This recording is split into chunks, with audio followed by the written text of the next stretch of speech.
Everyone, সেদিন ছিল শনিবার। সকালে ভীষণ শরীর খারাপ ছিল, তাই বিকেল থেকেই ব্লগটা শুরু করছি। তো বিকেলে চাটা খেয়ে দুজন মিলেই বেরিয়ে পড়েছিলাম। অনেকদিন পর শুভম আর আমি একসাথে বাইরে বেরিয়েছিলাম। আর কোথাও যেতে গেলে অ্যাজ ইউজুয়াল আমাদের বাসের জন্য অনেকক্ষণ দাঁড়াতে হয়, তো প্রায় 30 মিনিট দাঁড়িয়ে থাকার পর বাস আসলো। গিয়েছিলাম পেস্টির শোরুমে।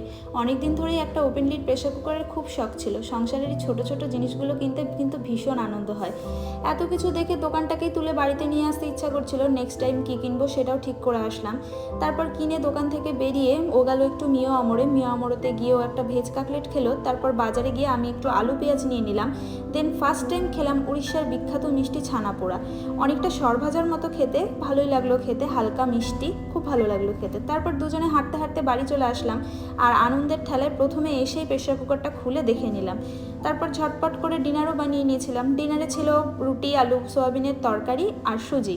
দেন খাওয়া দাওয়া কমপ্লিট করে ঘুমিয়েছিলাম। তো বাই সবাইকে, ভালো থেকো।